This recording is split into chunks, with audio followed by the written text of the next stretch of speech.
You see us before. We spoke to you before. So you say you already know you from the tribe of Benjamin, right? All right. So now, knowing who you are, right, is one part of it. You got to know the history as to how we get to be in the current condition that we in. You understand? What we must do to get out. So first, give me Isaiah 1 and 3. Let me show you something, Gary. Go ahead. You got it? Book of Isaiah, chapter 1 and verse 3. The ox knoweth his owner, and the ass his master's crib. So, now, the prophet Isaiah, through the Most High, right? He's sharing something with us. I want you to focus. He said the ox knoweth his owner, and the ass, you know the ass is a donkey, right? He knows his master's crib. So you could take these two docile animals. They ain't known for being smart. And people like me and you, we're supposed to be smarter than these animals, right? Right. Read it again. The ox knoweth his owner, and the ass his master's crib. But Israel... But who? But Israel... So the people on the sign, Gary from the tribe of Benjamin, read on. Do it not know. My people do it not consider. Alright, so not only they don't consider that what? We are God's chosen people, but there's something else that comes along with that. Because you say you know you're an Israelite. You know you're from the tribe of Benjamin, right? That's what you said a moment ago. But it's something more than that. Something that God requires of you. You understand? And that's what you came this way to find out today. Alright, so we can give it to you. Go ahead. It's the book of Deuteronomy, chapter 10 and verse 12. And now Israel, or you so-called Benjamite man, read. And now Israel, what doeth the Lord thy God require of thee? So like I said earlier, it's something that the Most High God requires of you. And we can find out what it is right now. Read. But to fear the Lord thy God. To do what? But to fear the Lord thy God. Why would you fear God? Because whether you believe it or not, a lot of people out here, they're not afraid of God. They don't care about what God think. They don't care about what God say. They don't care about what God requires of them. That's why the country is so lawless. That's why the world is so full of sin. Because nobody actually fears God. But I can ask you this question. Why do you think you should fear God? Pull your mask just a little bit. I got you. Go ahead. Yeah, give me a reason why you should fear God.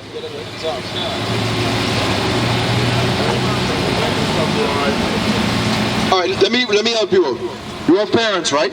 When you was younger, your parents would say, go clean up the kitchen, go clean up the room, go clean the bathroom, or go to the shop, or do this or do that. And a certain fear would come over you if you didn't do it. Why would that fear come over you?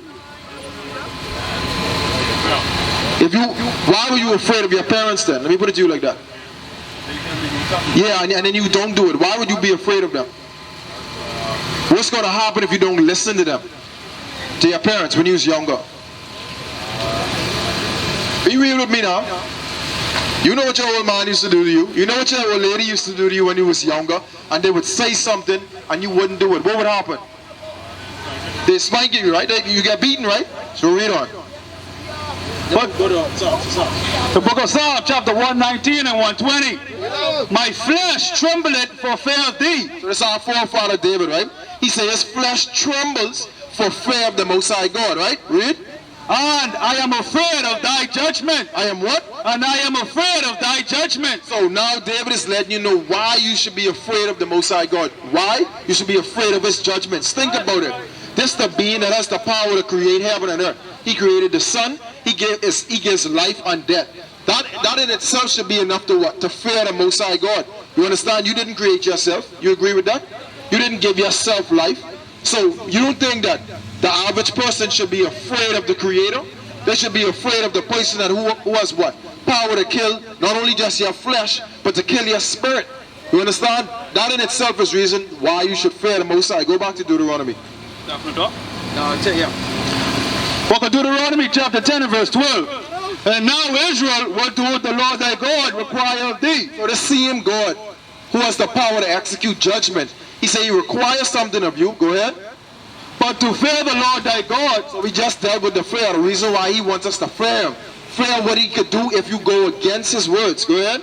To walk in all his ways. To walk in all his ways, not some. So everything that this Bible outlines as to how we should live, that's how we should walk accordingly. You understand? You can't say, you know what? Well, I ain't gonna kill, I ain't gonna steal, but I can commit little adultery. You understand? I can be a drunkard. I can do this, that, and the third. It said to walk in all his ways, Gary, not some. Go ahead. And to love him. And to do what? And to love him. Do you love God? You love God, right? The people who driving past, the people who walk by, anybody could ask anybody in the world, you love God? 9 times out of 10 the answer is going to be yes. Now I ask you another question. How do you love God? You love him by praying? Alright, that's good. What else?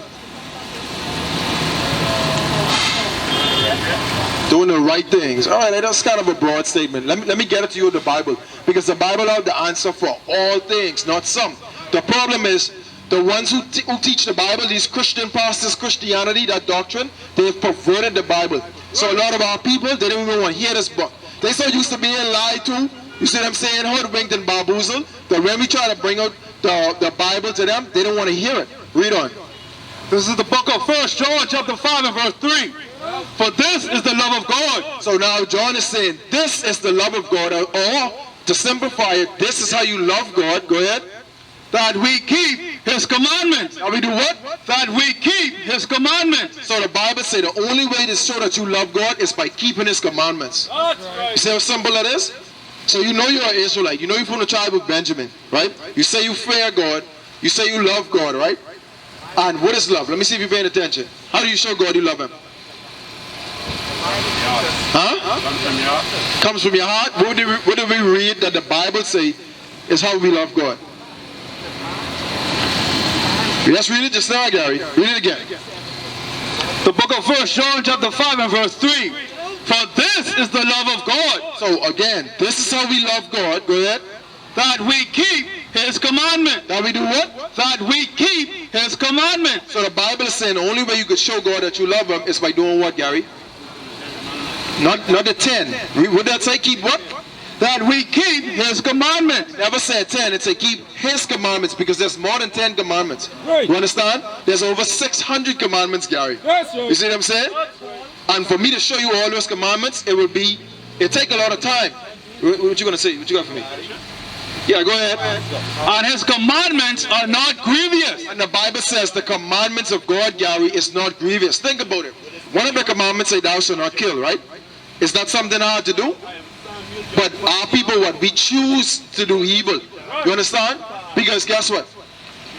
If I accidentally step on your shoe right now, I say, hey bro, my apologies, I didn't mean to step on your shoe, right? You still want to kill me? You let it go, right? So why do you think other people they still what?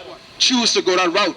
That's because they go off their own thoughts. They go off their own imaginations, what they devise inside their heart. We used to scream black power while heroin was pushed. But at the end of the day, nothing's in vain. IUIC has been given a vision. The tents of Judah has risen. Many has attempted the mission. Minor murmuring, omitting, and missing the mark. Just reading that he had the flame of fire in his eyes gave us the spark. We on Paul's mission. We out on the road, purple and gold, from Mexico, Cuba, Haiti, Ghana, Sierra Leone.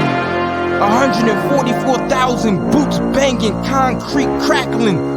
These are our men repented at heart. The scriptures is proof. IUIC, we deliver the truth.